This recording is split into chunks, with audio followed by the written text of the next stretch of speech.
Congratulations. You lived, bitch.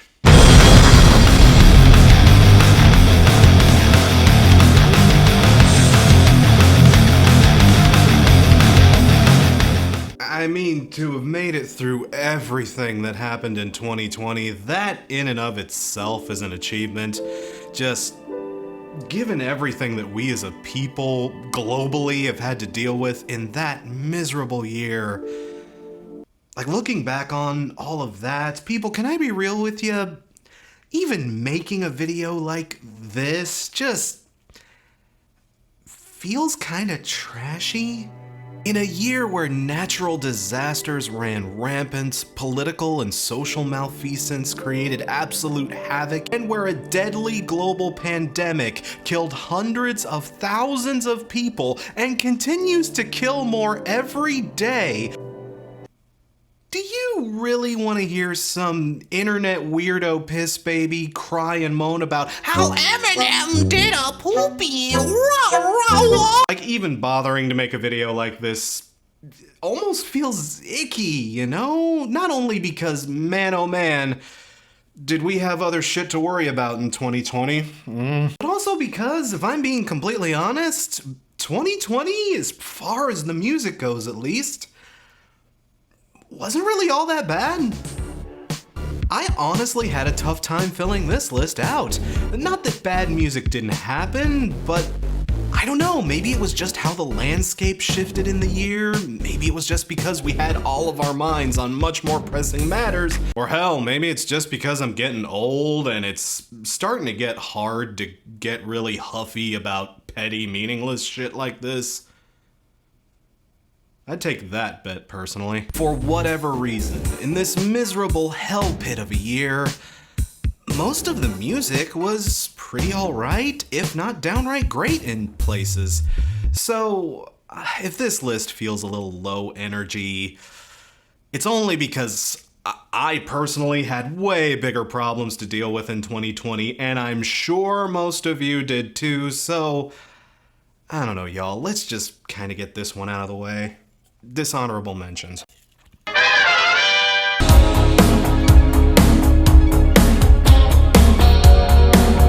Oh, people, damn it. It hurts to even put this one on the list at all, because like I said in my original review, yeah, there honestly is some pretty damn decent stuff on here.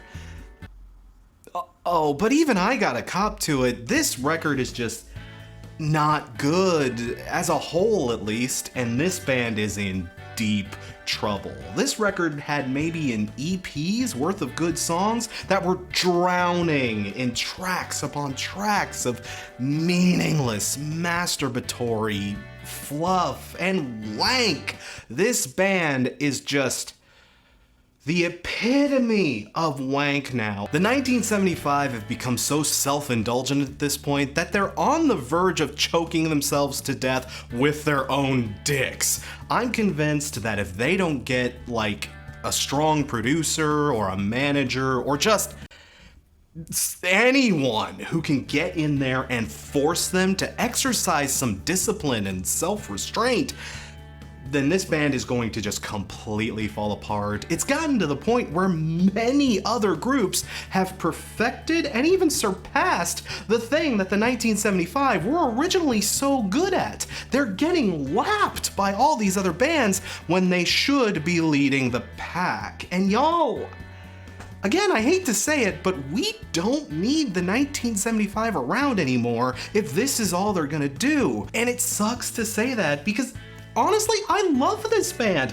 I don't want to see them getting left in the dust like this, but they are already very, very far off in that rearview mirror, and I really don't even know if they can catch up at this point. People, oh, it's bad. Even I gotta just cop to it. It's bad. You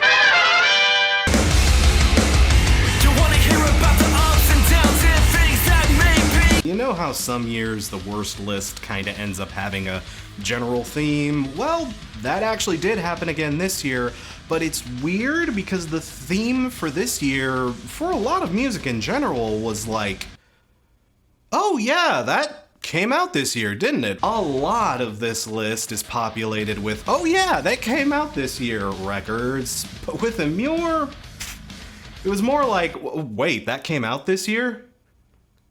And do muirs still exist? Like I said in the last Femi, I intentionally held off on mentioning this album this year to see if anyone would bring it to my doorstep, and no, everyone forgot about it. And having heard this record, yeah, people, believe me, you didn't miss a goddamn thing. I finally put muir in the bin in 2020, and look, an artist gets binned when I realize there is just nothing else I can say about them anymore, for whatever reason. And while I certainly could have binned muir for their wheezy edgelord, tough guy bullshit, it honestly wasn't that got them binned, believe it or not. No, I ended up chucking them in the bin because, people, this band is just too boring to care about anymore. This whole trashcore scene seems like it's finally starting to die off for good, and the fact that no one even went as far as to request this one for the lulz or whatever really speaks to how irrelevant they've become. All of you forgot this band existed in 2020. That's at least one disaster you were fortunate enough to be spared. Count your blessings.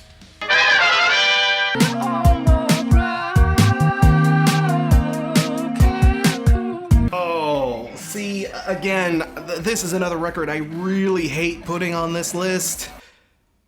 If only because I know the stans are out there, but yikes. I'm sorry, folks, this one just did not sit well with me at all. And to be honest, the reception to this one, in general at least, has been pretty icy, but I get it. Will Toledo is still a unique and interesting songwriter with lots of good ideas and genuine talent.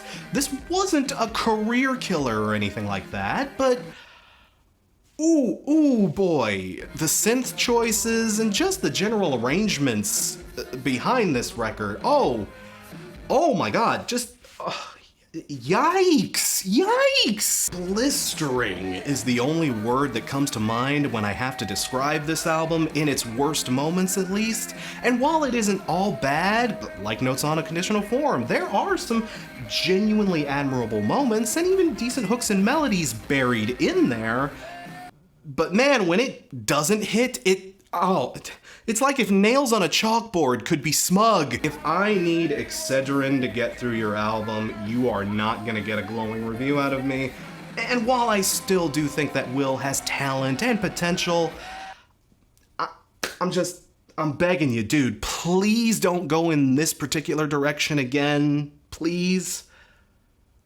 For my health.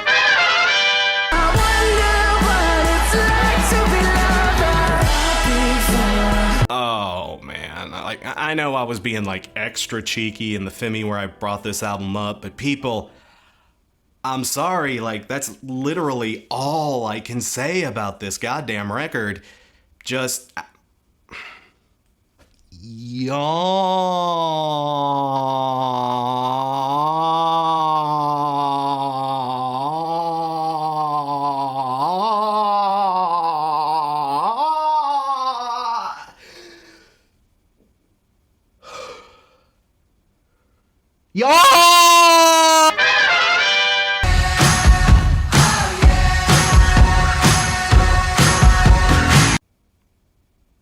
Look, I still don't think this album was as bad as some of y'all made it out to be, but oh man, the more I sat with this one, the more I just kind of got the frustration behind it. Green Day, for as mainstream and as corporate as they can be, even at their worst, they never felt lazy or unambitious, even though I'd still argue this isn't their worst record sonically by any means. I hate how this record came out and y'all just forgot Dose and Trey exist. Even though this record has redeemable moments on it, hearing them phone one in like this, yeah, I understand. That is super disheartening. It's like the least punk rock thing you can do. Punk is a genre that lives and breathes on passion, and the fact that this record feels so half-assed and passionless, yeah, that's really sad. I get it, especially in a year where a strong Green Day record would have been really, really welcome. These guys just completely dropped the ball. I can't really put it any other way. They aren't on my list proper because, goddammit, there are still a few decent jams here that make me not want to hate it, but I don't know, sometimes a record can simply be bad because of the attitude it evokes, and the attitude behind this one just screams, "Ugh, I want out of my record deal, eh!" Even if I don't share in the vitriol that a lot of others do have for this one, look, I still can't say I blame any of you. And if this is high on your list, it ain't on mine, but I get it. I still get it. And that's it for the dishonorable mentions. Seriously, that's all. People, I'm sorry, I just did not have a lot to be grumpy about this year, at least musically. So with that out of the way, let's just get this over with. Number 10.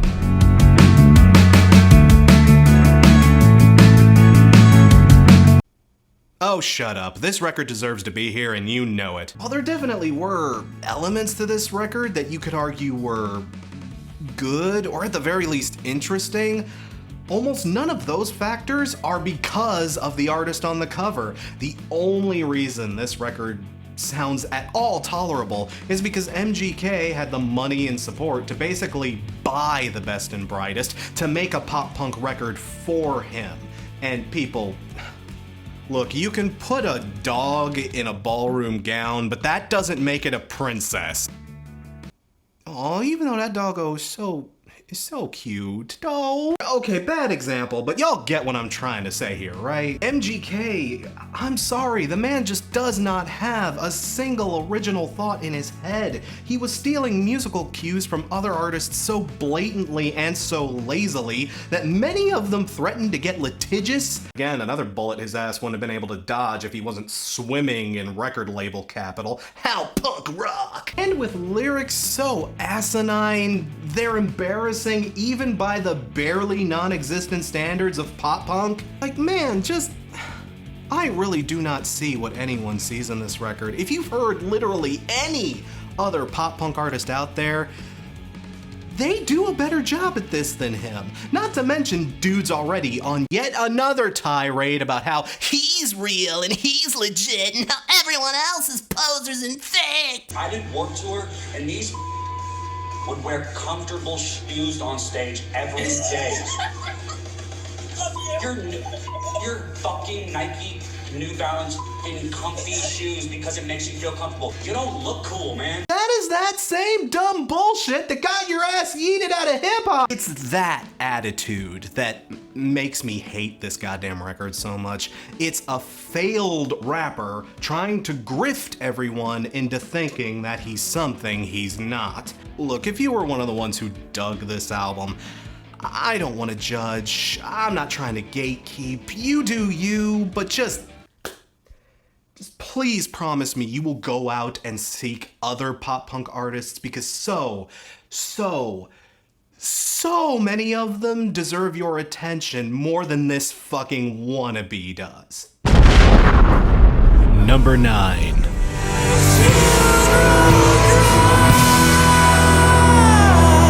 Oh, I know, I'm probably the only one who really cares about this one. Again, this is another one I feel kind of bad even putting on the list at all. It's just a goofy side project Nurgle does for kicks. I mean, who cares, right? But, like, I don't know, like I said up top, there weren't a ton of records that actually got under my skin this year. But god damn it, this one just really did. Ultimately, because of how pointless and self-satisfied it all felt, 2020 honestly overall had a lot of artists who indulged in way too much self-gratification.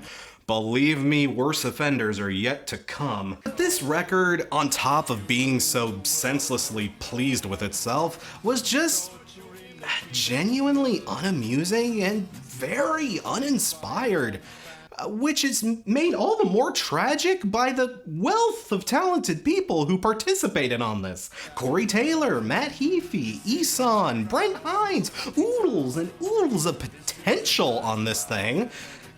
But it ultimately amounted to nothing more than a damp squib of metal folk that, again, feels insincere. It's more like a bunch of metal guys trying to make what they think a country folk album would sound like, instead of just sounding like a country folk album. Not to mention the absolute hubris behind that volume 1 at the end. Just, oh come on, that's the cherry on top. I don't want any more of this, dude. Given all the resources that Nurgle used to try and make this record shine, the fact that it's so relentlessly dull is just inexcusable, really. What a disappointment. Number 8. Nice to meet you. Nice to meet you. Megan Trainor. Again, big, oh yeah, that came out this year, energy coming off of this one. Say what you want about Meghan Trainor's other albums, even if they were pretty galling, at least they had the ability to make you pay attention in their own ugly and frustrating way. This record here, it's just a light fart of Karen core. It barely even feels like it exists. I just re-listened to this one last week while writing this list, and I'm still not convinced it actually exists. Did we dream this record? And what's honestly kind of doubly sad about this one is that, believe it or not, Megan actually showed a decent amount of improvement here. Her delivery isn't quite as nasal and irritating. Her lyrics aren't on the pus-strewn drivel level of her more notorious work. Honestly, this could very well be the best record she's put out to date. This may be the best record she ever makes. But that's it? This is your best? This is all you got in ya? Oh, just ooh. I mean, I was never a fan of the more obnoxious side to Meghan Trainor, but this dull as dishwater version may actually be much worse, because it still feels like it's killing my brain cells listening to this crap, but not even in a fascinating way. The way her old records have that huffing paint kind of feel, this one honestly just feels more like I'm sitting in a room with a slow gas leak. I couldn't tell you which one is actively worse, but I'm still killing my brain cells doing it. Megan just kind of proved on this record that her music cannot be salvaged, no matter what you do to it. And if this is the end of her career, I'm honestly not gonna miss her. I want those brain cells back. Number 7. Baby, tonight's like fuego. We bout to spin a dinero.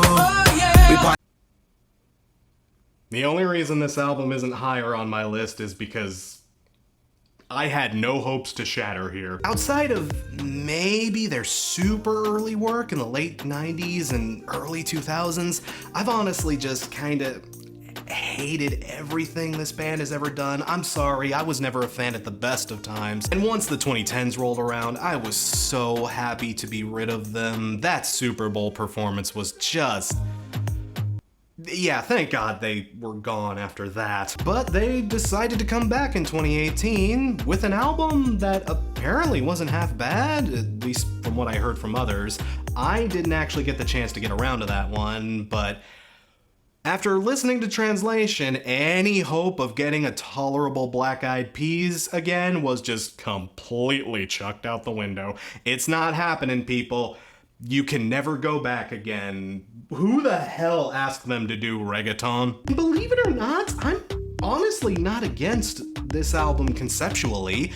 It's a weird move for sure, but if they had a genuine passion for the genre and wanted to bring some new and interesting ideas to the table, there's no reason it couldn't have worked, but that's not what they did here, is it? Again, many of the worst albums of 2020 just reeked of cynicism, and this one absolutely stank of it. Trend chasing of the most ugly and transparent kind, which even then, if the music were at least good, it'd be forgivable, but all they did was recycle will.i.am's dated, farty production and lazy, inept sampling from the 2000s, dumped a couple of bottles of Cholula over it, and called it a day. Again, people, reggaeton is a genre I know diddly dick about, and I never had any high hopes to potentially be shattered by the piece to begin with. But even with my low expectations, I can just tell how scummy of a record this is. Like, this record is just downright scummy. It's icky. It's gross, frankly, and just like, get this away from me. Number 6. Yeah, I'm sick of all the stomach aches. Always dizzy, haven't eaten nothing. Again, not higher on the list, only thanks to Low Expectations. Low Expectations, saving Theory of a Dead Man's asses since 1999. Even still, I thought these guys had hit rock bottom with Wake Up Call in 2017. This idiot band of jackasses with their meat-headed bullshit lyrics about Hollywood and drugs and women, blah, blah, blah, blah. And that's not even mentioning their 4 out of 10 riffing, their generic as hell coast by the seat of our asses, thank God rock radio is driven by payola bullshit. Honestly, I didn't think it could get much worse. But they must have heard all that criticism back in 2017 because they just up and decided, oh, you hate us when we're dumb? Just you wait until we get serious. I miss my friends. I miss. The world really did not need to hear political and social insights from the dummies who wrote Medicate and Bad Girlfriend. It shocks me that so many people are just willing to tolerate this crap. These guys only have one trick, and that's copying what Nickelback does 3 to 5 years after the fact. Nickelback's last record was also a weirdly political record that also tried to have more serious, thought-provoking messages behind it, but even Nickelback did a better job at that than these knuckleheads. These morons come off as too stupid to know how forks work. God help me, when they actually try to make arguments and have statements, I just get a lot of bad flashbacks to 9th grade social studies. I honestly can't believe I'm saying this, but can you guys stick to talking about just the dumb shit? Please? Please don't try to say things anymore. In fact, just don't try to do anything anymore. Please just stop. Number 5. Yeah, you got the yummy, the yummy, the yummy. Shame on you, Grammys. This album was fucking trash and you knew it. Easily the worst pure pop record of the year, despite Justin's relentless bitching that I'm actually R&B, thank you very much. I'm a smooth soul lover, man. Excuse me. Dude, you aren't R&B. You're barely even coherent. Heart full of.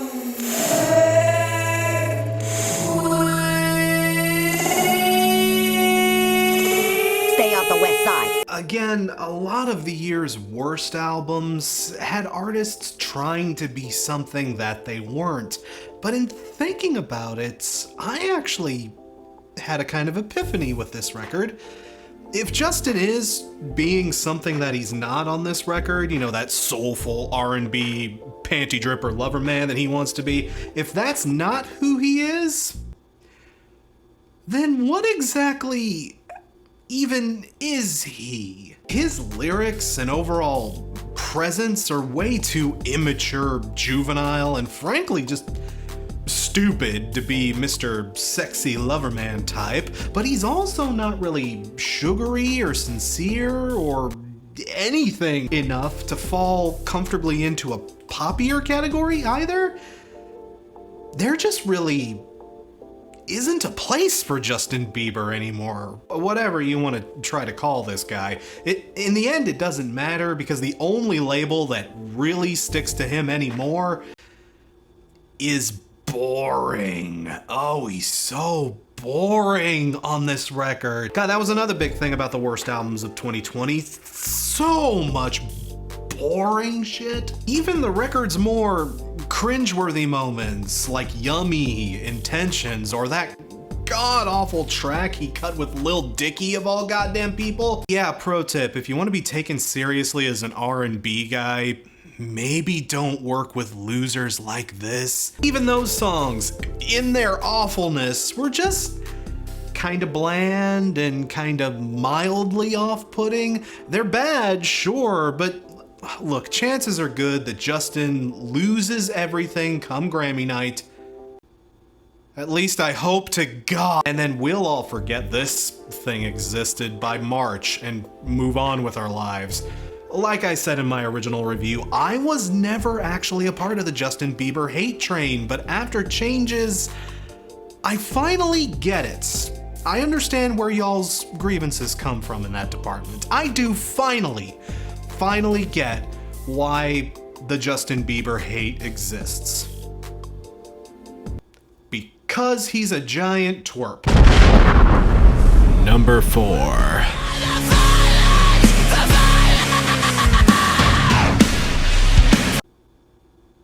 I am legit this close to tossing these assholes in the fucking bin. Seriously, this band just absolutely fucking sucks now. Not only were they never that great to begin with, seriously, listen to that old shit from your scene phase again. I promise you 90% of it doesn't hold up. But almost every move this band has made since at least 2015 has just been the absolute worst. The Black was so bad, even the band pretends it doesn't exist. And while their self-titled was just a great big pile of nothing, it was kind of an improvement. You know, it at least showed that maybe they could put some pieces back together. I don't know, like this band was kind of improving. Then this fucking thing came out. For them to go electronic hybrid proto dubstep in 20 of all years was a bad enough move in and of itself. God, am I ever going to get to stop talking about bands being devoured by the Imagine Dragon? Why won't you just die? But it was the just pissingly cynical, woe is me, edgelord, people are the real disease. That fucking wannabe nihilistic bullshit? Oh, you better believe I had zero tolerance for that shit in 2020, where every single person on the planet actually had a real problem to worry about. These whiny, talentless babies can only complain about being misunderstood. I am getting absolutely fed up of their shitty music, their shitty attitudes, their shitty bullshit drama that populates the news. You know what? Motherfucker, give me a reason. Give me a reason. Give me half of a goddamn reason, you completely talentless hacks. Number 3. Everywhere but behind me. I've been breaking up was easy in the 90s.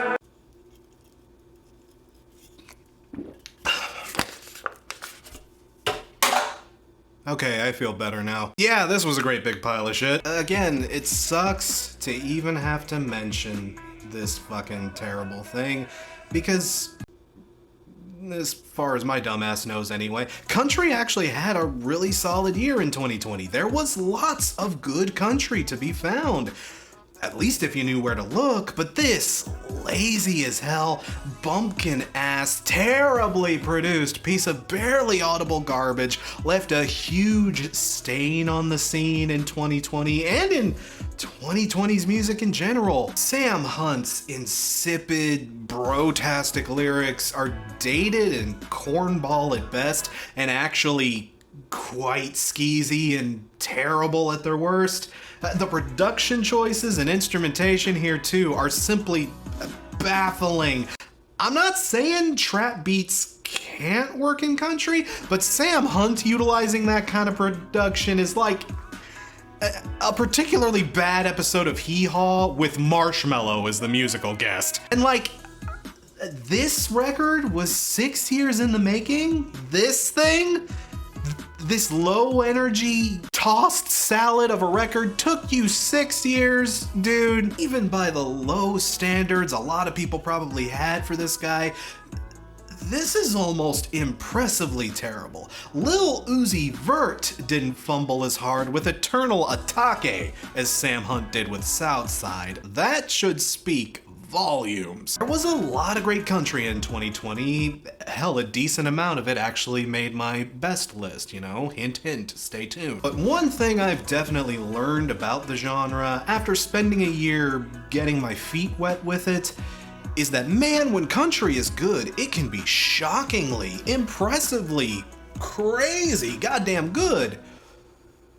But when it doesn't hit, man, does it know how to scrape the bottom of the barrel like no other genre can. Like, man, Sam, good God, I am really not looking forward to hearing whatever you do to follow this up in like 12 years because you're just a lazy asshole.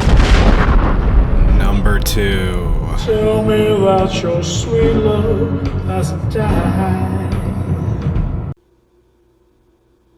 Yeah, I thought this was gonna be number 1 too. Glenn Danzig, man. The guy just cannot get a clue. His first covers album, Skeletons, was so bad. Danny Boy's horrible production, his terrible choice in covers, and his noticeably I cannot say that word for some reason. Deteriorating, there we go, vocal abilities were just a grim sight to behold, especially if you remember what our man used to sound like in his prime. I can show you what I've learned. And you know, I thought maybe we were kinda sorta getting back on track with Black Laden Crown, while that record also had massive problems. It was about as good as you could expect from Danzig at his current age and ability. It wasn't like off the rails terrible. It felt like Danzig had, at the very least, learned his lessons from making Skeletons.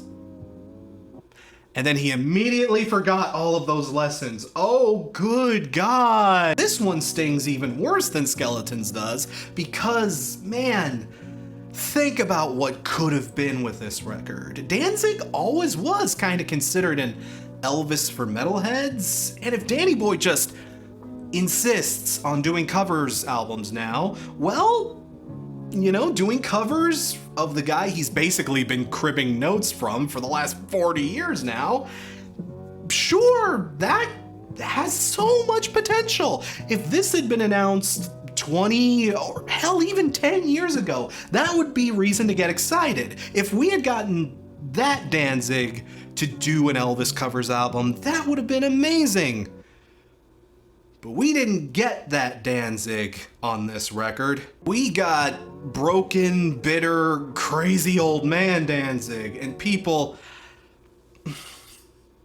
there's just no easy way to put this. Danzig is past it. The poor guy is just completely out of gas. They either exclusively used only first takes for every track on this thing, or his voice is literally just so far shot and gone at this point that it's physically impossible for him to sing on key anymore. And again, like on Skeletons, his choice of covers here is just baffling. Nothing up-tempo or swinging or fun. No Jailhouse Rock, no Burnin' Love, no Blue Suede Shoes, no Hound Dog. None of the stuff that, you know, a young Danzig would have absolutely annihilated. No, just soft, pillowy ballads and mid-tempo slosh and the more easygoing stuff. And not even the good easygoing stuff either. No Can't Help Falling in Love, no Don't Be Cruel, no Love Me Tender. But if you're into Baby Let's Play House or The Girl of My Best Friend, well, I was gonna say Danzig's got you covered, but no, even then he doesn't, because he sounds like absolute shit. And again, the production here just, Look, real talk, Danzig's never been a good producer, period. His best stuff was actually done under Rick Rubin's watchful eye, but ever since Danzig 5, Danny's been doing more or less his own production on everything he does, and people, the difference is like night and day. And the worst part is, even though the guy has been doing his own production for literal decades now, it seems like he hasn't learned the first thing about how to actually make a record sound good. If anything, he's been getting actively worse. This is a new low for him. Every instrument is mixed like absolute hot garbage. Everything is being played with the enthusiasm of a light fart, and worst of all, Danzig's blown out, warbly, off-key, struggling to exist vocals are just slapping you in the face, like right in the front of the mix, just right where you wouldn't want it. Why would he do this when he sounds like this? This thing didn't sound like Elvis. This thing didn't even sound like an Elvis impersonator. Hell, this thing didn't even sound like Bubba Hotep. This just sounded sad. Danzig is so far past his prime at this point, and knowing what his prime was like, man, that hurts to think about. I don't know, man, just thinking about this record just kind of makes me bummed and depressed, and my God, believe me, I didn't need any more of that in 2020. But even then, I cannot call this my worst album of the year. Believe it or not, I cannot call this my worst record of 2020. And to be honest, this one may come as a bit of a surprise. Number 1.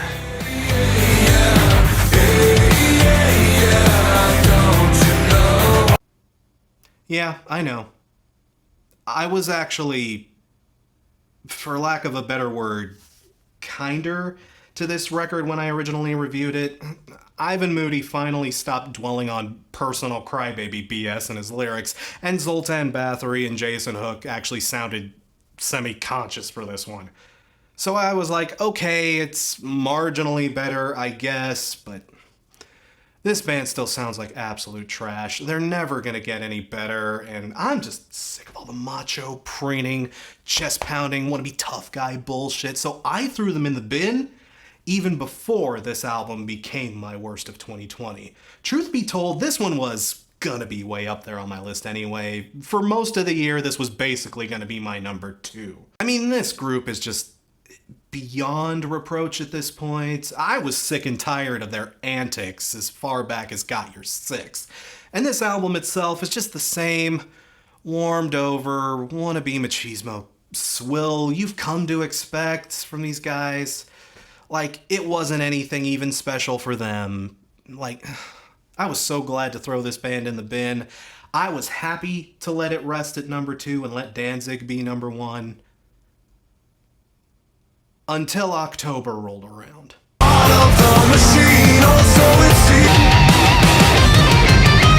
Until these guys spit in the face of every single one of us and quite literally went mask off. And yes, I read Zoltan's pissy little piddly mealy-mouthed justification for all this bullshit. It's just satire, bro. Sorry you didn't get it. And all that other dog whistle horse shit about I'm just stopping the true totalitarianism. My free speech, bro stuff. Nobody buys that. Nobody buys that. No one. Not for a second does anyone buy that. Not even the fans who support you in all of this bullcrap believes what you said there. No one does. And the hundreds upon hundreds of rally cries in the comments section of that video, loudly and proudly declaring the actual message you meant to send with it, tells me everything I need to know about your actual intentions, and justifying it by saying, we actually sell masks on our website, so actually. All that tells me is that you fucks are too goddamn cowardly to even support the terrible things you tell other people to go and do. Do as I say, not as I do. Oh, wow. Just best patriots. America out of 10 would liberty again. And you know what? We can sit on our moral high horses when we read comments like these and just say shit like, well, they're Five Finger Death Punch fans. What would you expect, you derp? And we can point at all this reprehensible crap and laugh and cringe, just whatever. But man, when I read shit like this, y'all, I don't find this funny. I sincerely don't. I read pages upon pages of these comments, and the only thought that really dominated my mind was, man, I wonder how many of them are dead. By the time you see this video, America will have lost nearly 350,000 people to this goddamn virus. That's well over 3 times the largest stadium in the country. That's over half the population of some states. We are currently averaging close to 1,000 deaths per day, and that number just keeps going up. And it's not like we couldn't have brought these numbers down. Other countries were able to wrangle things under some kind of control. All America had to do was follow their lead, mask up, keep distance, practice an ounce of empathy for your fellow man. But people like the guys in Five Finger Death Punch told them to take their mask off because of some deluded wannabe oppression fantasy. And whether Zoltan meant this video to be an anti-masker anthem or not is pretty much irrelevant at this point, because it sure as hell became one despite his good intentions. While it's next to impossible to prove that someone deliberately went out to spread the virus as a direct result of this video, with Five Finger Death Punch being one of the biggest rock bands in America right now, and with our death tally being what it is, people, it is just impossible to ignore. It is very, very likely that someone, likely many, were exposed to this horrible virus because this fucking thing, either directly or not, told them that protecting others was the true evil. The chance that this idiotic music video may have taken actual lives, that is sincerely one of the most disgusting things I've ever had to deal with on this channel. Full stop. Say whatever the hell you want to about some of the garbage I've reviewed on this channel in the past, and believe me, I've tackled some real garbage. At least no one died as a result of any of that stuff. I mean, in my book at least, one of the worst things a band can show is contempt for their audience. It's those acts that truly just despise their fellow man and despise their own fan bases that almost always seem to nab that top spot on my worst list. And not only did Five Finger Death Punch prove that they straight up hate their fans, they proved that they don't even care if they get killed supporting them. If supporting them gets others killed, they will gladly throw your life and other lives into the thresher, so long as it gets them paid. And God help us, in America, that attitude pays way too goddamn well. Real American capitalists, these guys, eh? I am trying my best not to be preachy here, because I don't want to be preachy, all right? I don't want to tell people how they have to live their lives or anything like that. I don't know. If you want to throw away your own life because of some idiotic grudge against common sense, be my fucking guest. I'm not your dad. But people, if COVID taught us anything this year, it's that this is not just about you. How many of you have lost someone to this goddamn disease?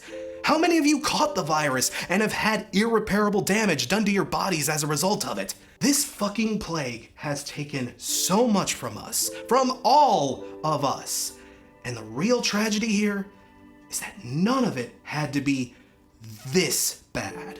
But because so many greedy, heartless people, not unlike the guys in Five Finger Death Punch, valued their own bottom line over the lives of others, hundreds of thousands are dead. That's why it makes me sad to read comments like these, because the ones who took Five Finger Death Punch up on their rally cries, the people who were the true believers, the real people who wanted to carry their flag and bring about this cause for them, they're the ones that most likely suffered the most. They're the ones who might have died because of their words and actions, and they don't even care. And you know what? Feel about that however you want to feel. That's your right. But you better believe I am not giving people like this a voice on my platform anymore. Even when you give people like this negative attention, you still give them power in one form or another. And these guys have shown us exactly what they will do when you give them that kind of power, so no. Not anymore. I will not give them an inch. I refuse. They are in the bin, and after this video, I am never discussing these wretched fucks on my channel ever again. And people, can I be frank with you? I am getting really sick of giving my platform and my time to artists who really do not deserve it. It's part of the reason why I had to stop doing new release reviews in 2020. It's why I had to create the bin. I got sick of spending so much of my time, my resources, and my short and ever fleeting human life on people and bands that are just harmful. Harmful to me, harmful to others. I didn't get into this to expose you people to harmful shit. I got into this because I love exposing people to awesome things. It's why I made so many I Love This songs and How to Get Into's this year. I just needed to focus on some form of positivity for my own sanity. And you know what? Going forward, I want that to be more what we focus on in this channel. I'm not saying I'll never do saltier or negative videos again, but these bands and artists that are just actively destructive to us, I'm not gonna throw my soul away on this trash anymore. I would sooner help 10 people find their new favorite artist than gain 100 million subs, giving people I despise a megaphone to spew their hateful bullshit. So that's not what I'm gonna do anymore. In 2021, I am going to do my best to focus on more positive stuff.